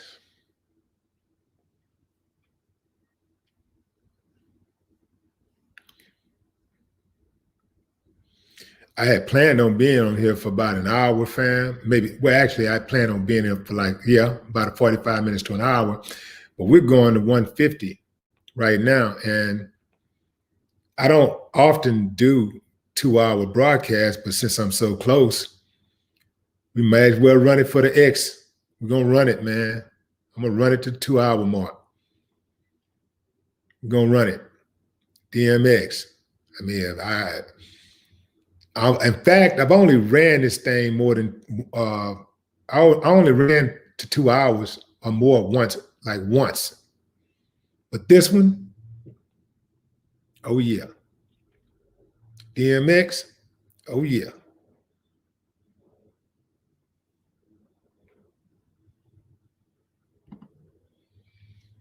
H. Lee Jr. says his favorite DMX song is the one that's featuring 50 Cent, Shot Down.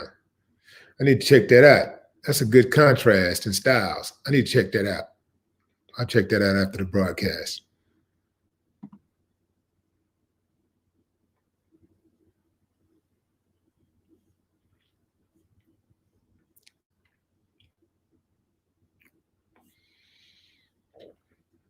No, I don't think someone in the industry set him up. Gaming, what is that? Shelba says that, asked me, did I think someone in the industry set him up? He just got out of rehab. You know, people get out of rehab all the time and relapse.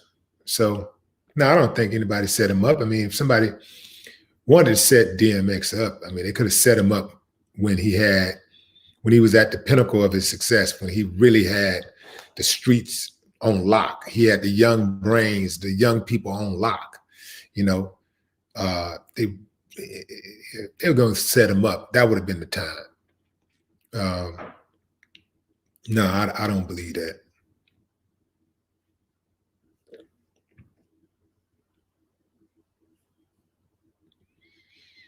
And that's anything is possible, of course, but I just don't believe it.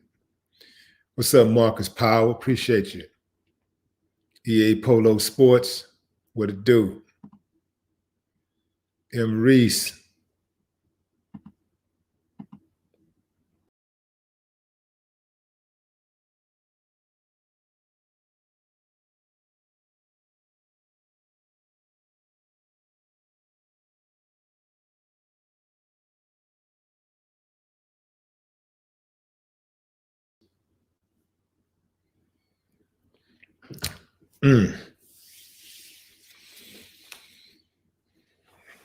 Shelby Thompson.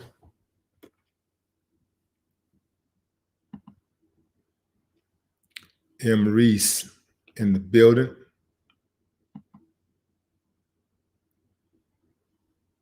The Funkadelic Prince. Show love to the Funkadelic Prince, fam, the newest member of the Willie D Live channel. If you're joining from Facebook, I want to welcome you for the first time. I haven't been on Facebook in seems like centuries. I did go live on Facebook, I think, was it yesterday or 2 days ago, something like that. But I want to welcome you because, you know, Facebook just be tripping too hard. I mean, they're almost like trolls, fam. I mean, they block so much of my content, and they always put me in Facebook jail and suspending the channel and doing all kinds of stuff. So to me, it's just frustrating. So I just don't even spend a lot of time on Facebook. But I'll try to spend more time bringing you the broadcast, you know, doing the lives. I'll try to do that more, bring you guys in on the lives more often. But, you know, I just pretty much kind of like to get up on Facebook. They something else. And Instagram is starting to become the same way. You know, for a while, Instagram really worked independent of Facebook, but now they're starting to use some of those same type of tactics. And so I'm on Instagram, but I'm not on there nearly as often as I used to. And I don't post. If you notice, I don't even post on there as much. They just act like they just act like some damn overseers or something, you know? And most of my content, almost all of my content is nothing but information. Information. Of course, it's information that can help Black folks, and that ain't good information. Haters don't like that.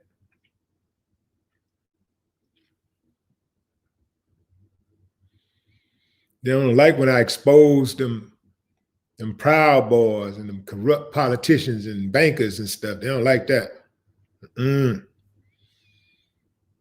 I wonder why.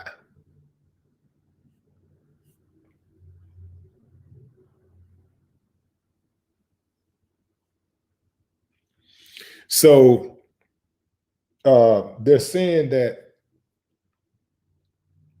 the area where DMX lives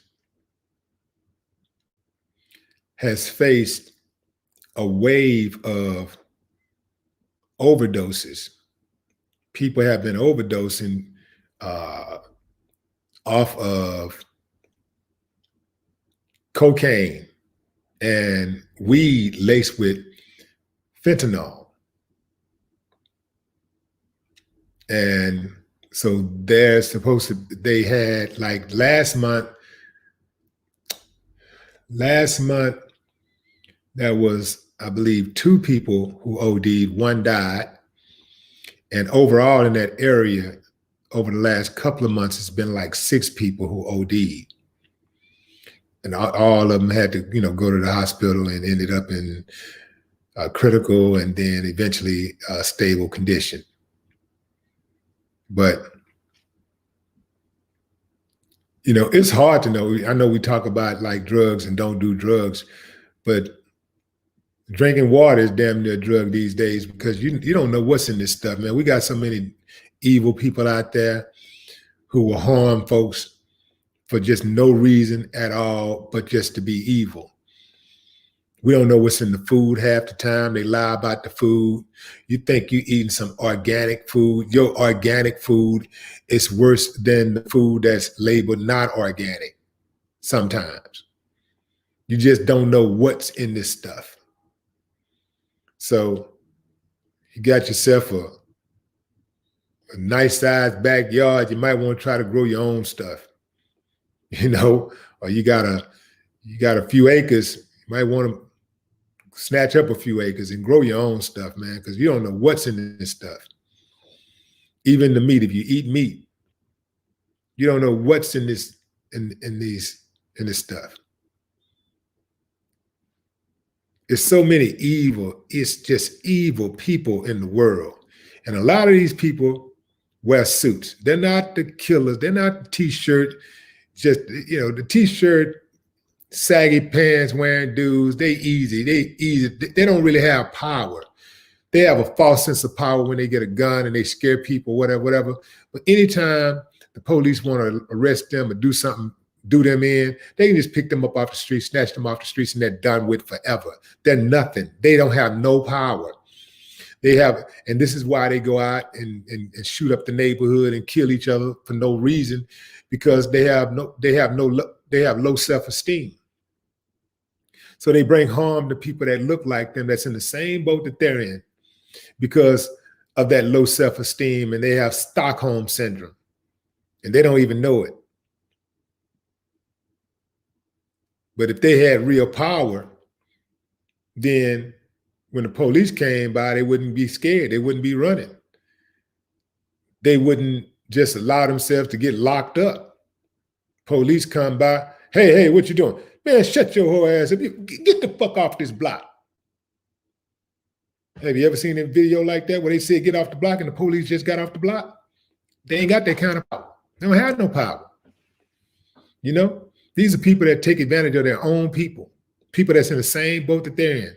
That's the only time that they're brave, when they can harm people that look like them or people that they're in relationships with. This is the only time they can be big, bad bullies. This is the only time they can feel important.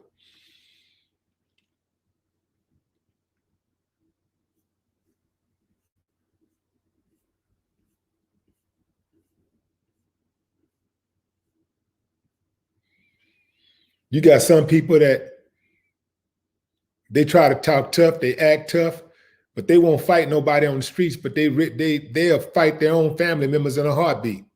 Scared anybody else on the streets? They really ain't got the balls to fight somebody on the streets, but they ready to throw down with the family member in a heartbeat.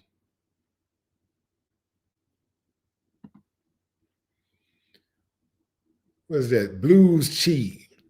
Blues. What's up?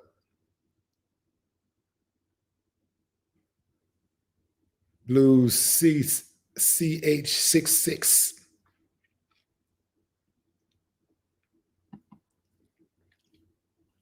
Appreciate you, Blues. BC.